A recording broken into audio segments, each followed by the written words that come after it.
everybody, and welcome back to another week of Just Gay Stuff podcast. I am Jess. And I'm Lauren. And depending when you're listening to this episode, it is either a little bit into January or a long way into January. But either way, we're a bit like, we don't know because we don't know anymore. we had a few weeks off for the holidays. So which is very rare for us. It is. And so we are getting back into the swing of things now. And looking back over the holiday season, we hope that everybody did have a great time and a safe time. Yes. And you're all enjoying your beginning to 2025. Woo. Well, it's not New Year, New Us. No. We're New Year, same gay shit. Yeah. Yeah. We had I thought you were going to go same gay us. I was like, what? Same gay us anyway. Same gay us. I didn't know where you were going. Oh, I'm going everywhere. We had it down pat before recording. We did. Anyway, how did the holidays look for you? We never get holidays. How are your holidays? We never get holidays. Holidays has been so nice for us to have quality time together. I know that it's been such an odd one because we've both sort of worked sporadically throughout the holidays. Like 2 days on, 1 day off, 1 day on, 2 days off, 3 days on, 4 days off. Yeah, and normally you would take the holidays like full on. Yeah, I didn't take the holidays off this year because I took a sneaky 1 week off in the early beginning December. of December. Yeah, so I felt like that would have been pretty rude of me to then go away again. So I didn't. No, I've thoroughly enjoyed it. I think it's allowed us to refresh, spend that time together, think about, the goals for Just Gay Stuff. Yeah. Now. And what everybody wants to hear from us this year. And if you do have any topics that you would like to hear our opinions on or hear us cover, please write them in. Please. justgaystuffpodcast@gmail.com. You can still get to us from that email. And if you don't want to message us via email, please send us and follow us on social media, on TikTok. I have to say, we did not cover this on our Christmas episode, but that was our 50th episode. Yeah, and that was such an important milestone for us. So just going into this new year, I want to just thank everybody so much. Everybody who has followed us on socials, everybody who listens every week.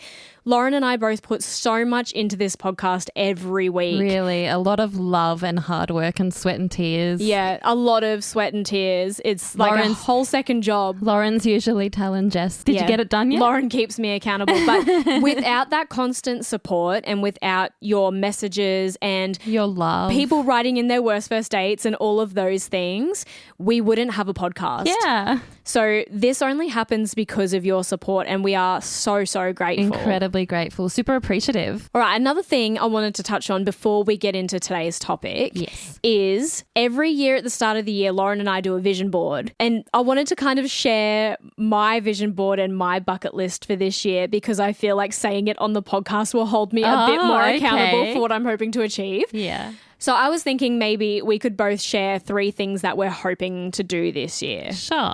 What do you got? Oh, I'm going first? Yeah, you're going okay. first. Just so you know, throughout this episode, I'll be asking questions and you're going first every time. Okay, I'm going first every time. Got you. Because ladies first. Or what's the saying? Beauty before beast. There you go. You're not a beast. But you are definitely beauty. Can you tell we've been together for over a year now? No, it still feels like a honeymoon period. Yeah. Yeah. Living. Anyways, my bucket list, go to Japan with my best friend. Gonna tick that one off finally. Tick that one off finally. I only went to overseas last year via cruise to New Zealand. So that was my first overseas trip. So now we're going to go a little bit further to Japan. Yeah. Next one, try and save as much money as possible so you and I can get a house. Yeah, hopefully. We can enter that property market this year, but we'll see how we go. Playing this very expensive game of Monopoly. Yeah, it is. It is. It's a super expensive For anyone game. else out there who is trying to make their waves in the property market, you know what we're talking about. That's just before we go any further. This always reminds me of when you see those memes on Facebook where it's like, oh, me being lazy at nap time during kindergarten when I should have spent my lunch money buying a house. Yeah, literally. That's how I feel right now. Oh, third one. I don't know if I have a You don't have a third one that I can think of at the top of my head. I guess just for just gay stuff to continue to be successful and to meet new people. Like we've already met some incredible people, but I think, just to continue on that trajectory of going up. We'll make it happen. Yeah, we'll make it happen. Do. What about you? Well, I feel like mine are a bit boring, but I realised the other night at a gig that I cannot see. So I thought, I already wear glasses. I'm going to kind of transition into trying contacts. Ooh, actually, I did know this. You were... That's one thing. My eyes with my glasses off is getting way too dangerous. You can't play with your glasses on? No. I could play with my glasses on, but I feel like I get really sweaty, and then you can't wipe your face with glasses on when you're trying to play. So I feel like... Then do your glasses slippy? Yeah. Get slippery? Yeah, they do. Yeah.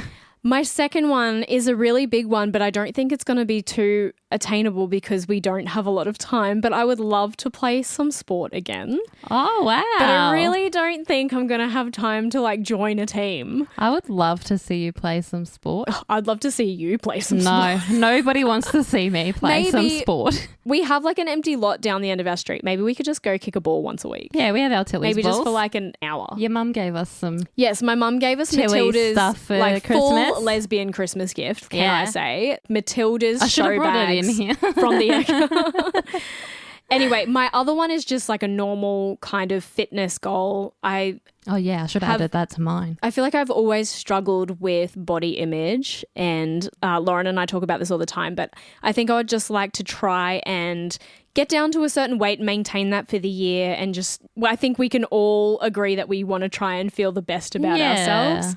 And I think I'm going to do that because, you can't have goals without the step. Yeah. I am going to do that by starting to cycle 10 kilometers every morning on the exercise bike. And that's attainable to me because I get up early when Lauren goes to work. Yeah.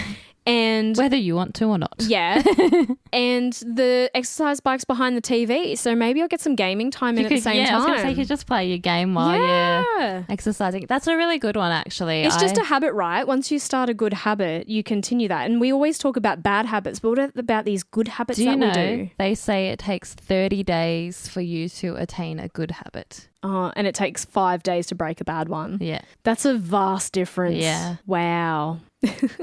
Okay, should we get into today's topic? I think we should. I feel like it might be a heavy topic, but I'm not sure. So I'm going to insert this little trigger warning just in case it's conversation. Well, just in case the conversation starts to get a bit dark in places, because I feel like some of my answers to these questions might trigger some people in a dark. I don't know. I'm just putting it out there because I don't want. Just in case. Yeah, I don't want it to be like uncomfortable conversation. Fair. But so over the holidays, I had a question raised to me that really got me thinking. And the question was, it was from someone in my inner circle. The question was, do you like being queer? And honestly, I had never really thought about it much before that. And it made me think that the statement alone, do I like being queer, is a full journey. Yeah. And I think each of us have to pull back the layers on that journey of like self-discovery and self-acceptance and who am I today versus who I was, and do I like myself in this space? So that's our topic today. Do I like being queer? Wow. That's a heavy one. For me, I have swayed between yes and no as the answer my whole life. And I think everyone's experience changes as we grow. But we're going to delve into that today with our own experiences. And yeah, like I said, it could be a heavy topic of discussion. Yeah. But I want you to start. Yeah. When you think about that initial question, do you like being queer? How does that question make you feel? It's a very weighted question. Yeah. Like just you reading it to me, you don't think about it because you spend so much time when you're in this queer space protecting yourself and building yourself up that you don't actually stop to think about the question itself. Yeah. Like, do you like being queer? I think we are always handed the questions, are you queer? Yeah. Or are you not queer? Or where do you fit in the queer umbrella? But it's never, how do you feel about you being in this umbrella? See, that's such a hard thing for me to answer because it's like, well, being queer is who I am authentically. Do I like some of the things that come with being queer? No. I honestly am dumbfounded by this question. I really don't know how to answer that. And I'm sure a lot of our audience would probably feel the same way. Yeah. I wanted to peel back the layer of our coming out stories. Okay. And obviously, we're not going to go back into those today. No. Everyone knows that coming out stories are a massive topic for us on this podcast. We ask all of our guests about it. We talk about it all the time, about self-discovery and what you know about yourself, but we rarely talk about how we feel about what we discover about ourselves. Wow. So let's go back to, how did you feel when you first discovered your sexuality? I think for me, it was a very confusing time. In our first initial episode, I spoke about how I identified as a bisexual girl because I was a girl at 12 years old.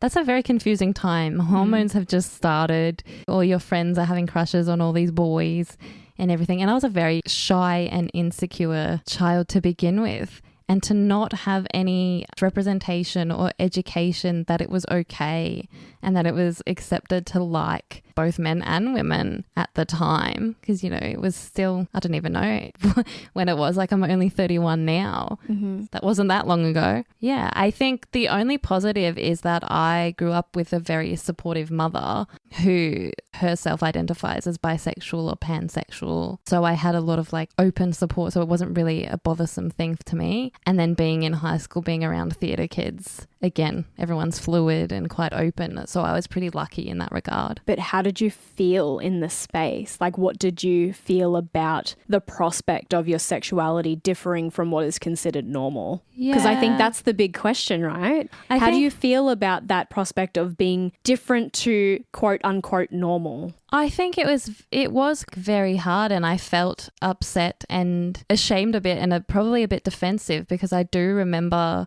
bullying happening where I got called a lesbian and getting told to F off and all these other things just because people thought they knew what my sexuality was. I didn't know what my sexuality was. So it was a very hard thing to deal with. So I didn't like it. I just wanted to feel normal or feel accepted or feel like it was just a normal thing or feel part of something. So at that stage of your life, did you like being queer? Not at 12 years old when I first had noticed that there was something different about me, no. Mine is exactly the same. I feel like I touched on this slightly when we were talking about first crushes in our firsts episode. Yeah. But when I was 10 and I had that mad crush on that girl in my class, and I talked about how all I kept thinking about was, I wish I was a boy so that I could be with someone like her. Like, wow, I wish I could just be with her. And obviously that mindset came from the fact that I didn't know two girls could be together, or that you could love whoever regardless of gender, because obviously that wasn't talked about and it wasn't accepted back then. That was in 2001. Yeah, wow. So I never saw that in real life as a 10-year-old. You didn't even see it on TV. And even if you did, when you're a kid, everything on TV when you're a kid isn't real. No. Even real shows as a kid you don't think are real because you're 10 or you're 12 or, you know. And you don't understand it. Yeah. And so I think when I was feeling all of those feelings when I was younger, I kind of just thought that that was a normal thing and it would just eventually go away. Yeah.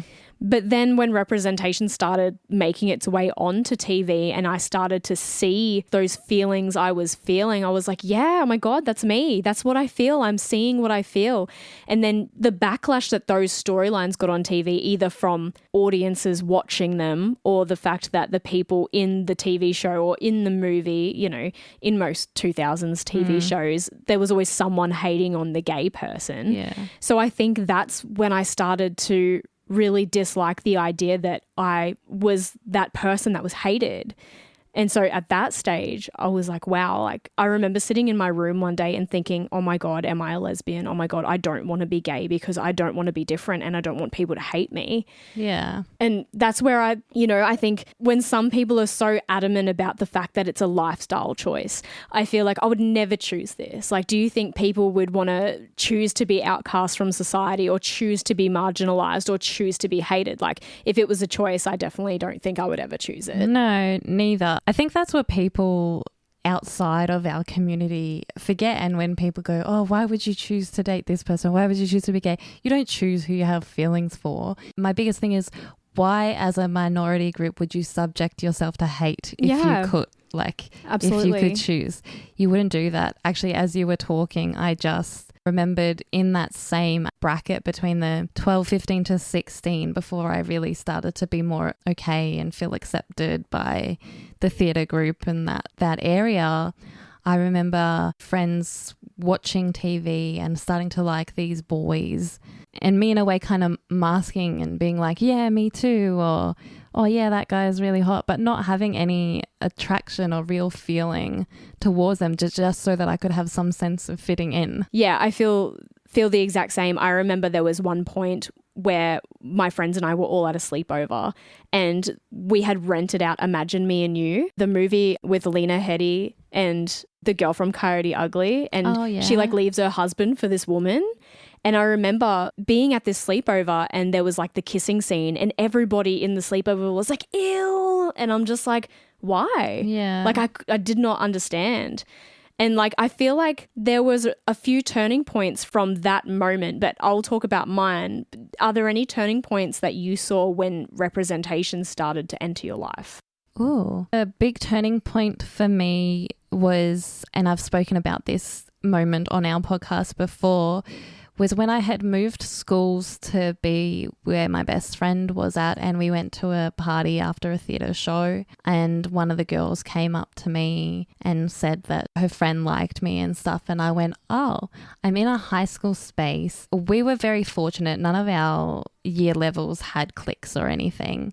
That's very fortunate. It was very fortunate. So everyone kind of knew everyone. We all just partied in the same areas and stuff. And I think I was in year 9. And yeah, this girl said, oh, my friend likes you, blah, blah, blah. And I was like, oh, that's really cool. And I was like, hang on a second.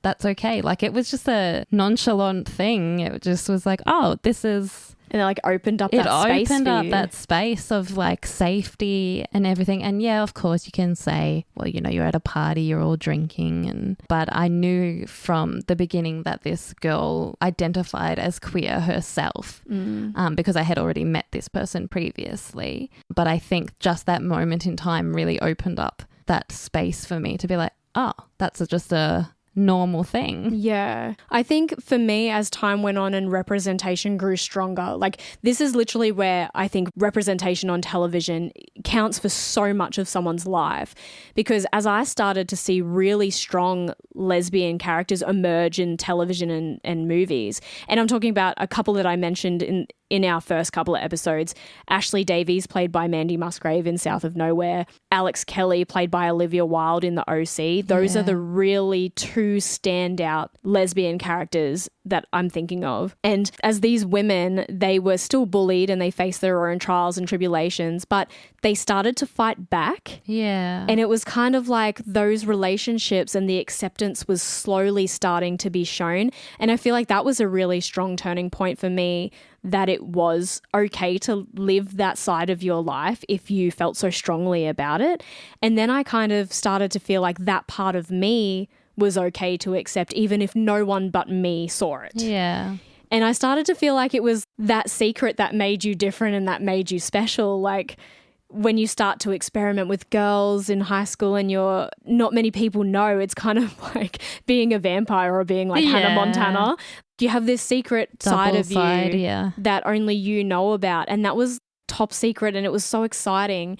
And I don't know if that was just because you're essentially going against the grain of societal norms, or like maybe my hetero friends felt the same when they were kissing boys. But to me, that side of things that was kind of secret and exciting it felt amazing. I agree. I think we grew up in a weird time where representation for us wasn't there for a long time, and then suddenly it started to emerge. Whereas the kids these days, luckily, there's a lot more representation. You could loosely say representation is everywhere. Out there. Yes, we have a long way to go, and I understand that's why you said loosely. But I think today's society has a lot more education and representation. There's no doubt that there's a lot more acceptance now. Acceptance out there. But I do understand. I think it was kind of like the thrill of it, kissing someone, be like, oh, wow, this feels different, but like a good kind of different, but I don't want to share it with anyone. And yeah, it was like this secretive thing that you had to keep secret because it wasn't widely accepted. Yeah, but it's your moment of self-discovery for you to understand who you are or start to understand who you are. The flip side to those feelings for me was that at school, as you said, you didn't have cliques and stuff, but at my school there was definitely cliques and stuff. And there was one group at school that was considered the gay group. Like all these kids were out and they were in that group. And while I was friends with a lot of them, you never wanted to be classed as one of them because that made you different, and they were treated badly by some people, and you didn't want that. And then from there, I feel like that had a really negative effect on me, where you started to see the backlash that other people were copping for being authentically themselves. And I think that's where a lot of internalized homophobia set in for me, when I saw how in real life people were unaccepted. So I tried to fly under the radar and not be singled out. And I just started saying some of the really negative homophobic shit that everyone else was saying. Really? Yeah, just because I didn't want to be known as different. I didn't want to be singled out. And like, it was such a journey just thinking about all those feelings, and it's just this part of you, and you just start to hate the fact that you have this different thing and you can't just fit in. Yeah. It is hard when the hate is all you get taught or see. Mm-hmm. So of course, straight away, and that's what I said at the beginning was, if you had the choice, you wouldn't want to choose hate. Do you feel as an adult now there are any turning points as you've gotten even older, like knowing that now we do have all this representation, now we do have more wide acceptance, and we have gay marriage now and things like that, that is literally society being like, you are here and you are being counted for? Yeah. I guess my turning point would be when I officially came out as queer, lesbian, gay, whatever I flip between. Whichever one on the day. I generally go for queer because I feel like that's just the umbrella term for a little bit spicy different, I guess. I think it definitely does help that legal marriage and representation and everything is a lot more accepted now. But yeah, my turning point would have been when I came out at 26 to officially be like, hey, I'm queer, this is it. I think another thing that was kind of my turning point was telling my grandparents, because I was very scared as their traditional Israeli people and I wasn't sure how they would react, I guess. And both of them still were like, oh, just as long as you're happy, we don't care. And that was very surprising to me because, especially my grandfather, who comes from this very old Israeli ideal of the wife is supposed to look after the man and blah, blah, blah and all that stuff. So I was very gender norm. Yeah, very gender norm. But I think the hardest thing is there's a point where you go, yes, they can be taught different, but how can you blame someone when that's all they've known their whole lives? Or all they've been taught. So I think the biggest thing is we need to continue doing what we're doing and teaching people that it's okay to be you. It's okay to be different, happy to be accepted, because we are the catalyst for making the education for change. Mm-hmm. So in that space of you coming out and saying that that was your turning point to feeling more positive, how did you feel when you came out? Was there still fear? Did you like being queer? Going back to the root question. Yeah, it was a scary thing. The hardest thing for me was I was very confused, but once I had that self-discovery of being like, no, actually, it's purely just that attraction to women and being queer. It was like light bulbs went off and I felt lighter, and you could see it once I started to embrace my true self and accept my true self. Like you've seen the photos of me being in a toxic hetero relationship and not being my true self and being very shy and walked over and everything, to now being in a happy, healthy relationship, being my authentic self, being queer, being confident and a much different and happier person. Like I'm just so happy and at peace. Yeah. I think for me, the turning points getting older, coming out of that internalized homophobia, was finding like-minded people. As we say on this podcast all the time, finding your tribe. Yeah. That is the biggest form of acceptance that you can feel, and it so helps you accept yourself. Yeah. I remember when my best friend and I got the courage to tell each other, the year of leaving high school because you were no longer seeing the same people every day that could like potentially ruin your life. I automatically felt like I wasn't alone, and I suddenly had a sounding board for all of my feelings and my emotions, whether they were positive or negative. And I remember having sleepovers where we would just talk in depth about if the world would ever accept us, or why we hated certain aspects of life if we were going to be outly queer. And we then got onto those things where, you know, you could suddenly get on the same page and talk about like your crushes and stuff. But then talking about those more harrowing aspects, I want to ask you, what are the harrowing things that you think make being queer viewed negatively? That's such an interesting question. I have to wrap my brain around that a bit. Well, it's funny because, you know, a lot of people outside the queer space that don't accept us as queer people, they have a lot of negative things to say, but I feel like there is still a blanket of negativity of us within the queer space. Yeah. And how we feel about ourselves.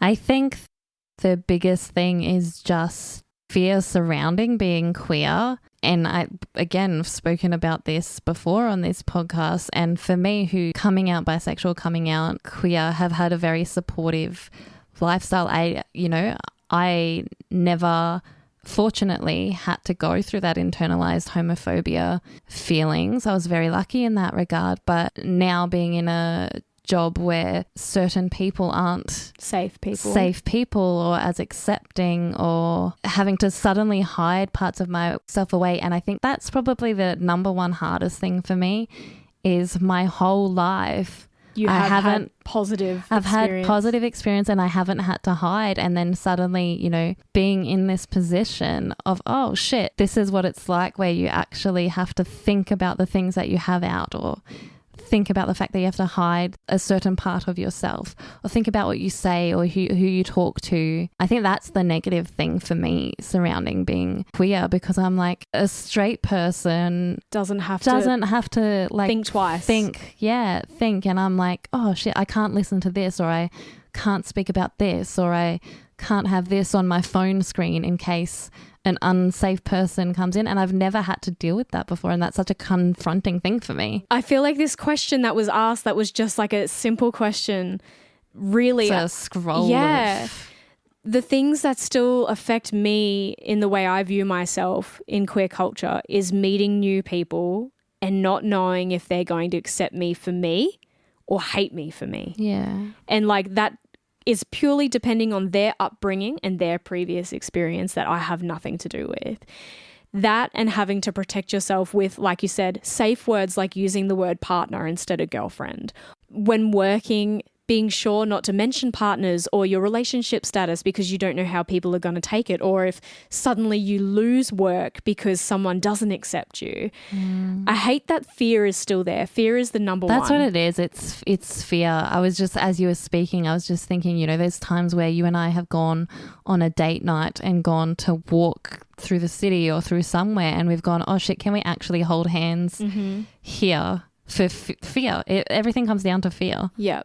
And I hate that there is still so much of it, because I think sometimes the younger versions of ourselves, or I think the younger version of myself that didn't have that fear, where I was going, oh, this is cool. This is like a secret. I feel like a vampire. Like I have this thing about me that no one knows about and only I know about. We hide behind our youth in the way because people can put it down to a phase or an experiment. Yeah. Do you know, actually just thinking, one of the biggest fears I had while going through the internalized homophobia, I just thought of this, was that I didn't want someone else to know I was gay before I knew. Yeah. I never wanted to be in a position where all these people knew this thing about me before I was ready to know. So it's like, to cover that up was like, oh, well, I don't like gay people. Yeah. And then automatically the people around you go, oh, well, Jess can't be gay. She said she doesn't like gay people. Yeah. You know, it's like that hard shell of protection. And so I think there's also that. And what would you have done if the people around you knew? Or as an adult looking back, I don't know if it would have changed much. Yeah. But just because you think that you're doing what's right to protect you, but what's right to protect you was ultimately could have been harmful to somebody else. Yeah. It's the same as, I have this story that I won't say names, but there's this part of me where I was really heavily bullied in grade 7 and going into grade 8, that transition from primary school to high school. And I had this friendship group, most of them amazing. One of them not so amazing. Bad apple. And this person in particular would organize parties and purposefully not invite me. And then I'd find out the next day or whatever that like all of my friends got together and I wasn't invited. Yeah. And then one of the reasons when I didn't confront her, but one of the reasons that was given to me was like I was friends with this other girl and she didn't like her. What? So my defensive instinct, because I wanted to keep majority of my friends, was to cease my friendship with this other girl, and she'd done nothing wrong. I kick myself now because that's the same thing. Yeah. Instead of just standing up and being who you are, you like cower into this closet because you think that's what's best for you, and it's so not. No. So that's one of the negative things is all the fear. Yeah. You know? Even though I joke about this is the most I've been in the queer space. Yeah. Which is true. It's true. Listening to everyone else's experiences and how everybody else, like all of our guests, talk about some of the really harrowing times they've had to deal with. This is also the first time I've really thought about fear on a scale of where I sit in there. Yeah. How much fear do I still have? And it really brings it to the forefront of your mind, I think. Like this topic has been a lot. Yeah. Trigger warning was warranted. Yeah, I think so. Let's end on the positive though. Yeah. So what are the joys for you of being queer? You. Oh, well, yeah, likewise. There's that. Actually, sorry, I didn't put you in my answer. but you make a good point. How dare you? No, I'm just kidding. Besides that, I think just, having this incredible community, being able to feel safe in spaces that may not necessarily be safe. Like I've made so many new friends, like we both have so many new friends last year, sorry.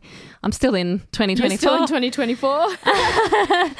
And I think just being able to really find myself and be a lot more confident and accepting of myself. So to end your section of this episode, do you like being queer? Or is it still a double-edged sword question? I think it's still a double-edged sword question because I think the fear aspect is still there, but majority of me likes being queer because that's who I am. Mm-hmm. Like, I don't know how else to answer that. Yeah, that's who I am. My joys, when I think of the answer being, yes, I like being queer, comes back down to community and acceptance within the community. It's the tribe and it's the people. And it's the people that have done the hard yards and have struggled to create queer art. Like drag is the biggest thing that comes to my mind. Yeah. Like when I think of drag and that kind of culture and all of the really hard things that people have had to go through for us to sit here and have a queer podcast and have people listen to it. Yeah. And all of our guests that we've interviewed, when I think about all of that culture and all of that, it makes me proud to be part of this community. Me too. And I know we're all still fighting daily to be seen and be visible and for there to be further acceptance. Am I proud to be part of this brave and resilient community? Absolutely. Do I like being gay? I still don't know the answer to that. Yeah. Because I think when people ask the question like, do you like being queer? I think there's still so much of that negativity rising up. And would I have chosen this for myself if it was a choice? Probably not. No. But then I think about, would I choose you? And the answer would always be yes. Yeah. Aw, cute. So it is. It's a hard question. It's a hard question because I think it goes... If being queer was just part of a societal norm, then sure. Yeah. What a hard topic. That was a hard topic, but a good one. I think a very important one. I want everybody to think about their answer. I'm going to try and put a question in the poll. Oh, yeah, do that. Do you like being queer? And what are the positive and negative things that you still think about within yourself when you think about, do I like being queer? This was a question that really threw me because no one had ever asked it before. It's a very philosophical, in-depth question. It's hard because it's kind of like, do I like being of Indian heritage? Well, it's not my choice. It's part the same. of you. It's part of me. Yeah. This is the same. Do you like being queer? Well, it's not my choice. It's part of me. It's a hard topic, guys. It's a hard topic. Let us know. We're kicking off this new year with some really we went to D&M, straight to the D&M heavy. Yeah. In saying that, we have some really exciting things happening this year. We do. We hope that everybody enjoys it. Do you like being queer? Answer the question. Yeah. Answer the poll. And I think until next time, you better remember to stay gay, motherfuckers! I'm talking about, you're talking about, we're talking about just gay stuff. Thanks for joining us on another episode of Just Gay Stuff.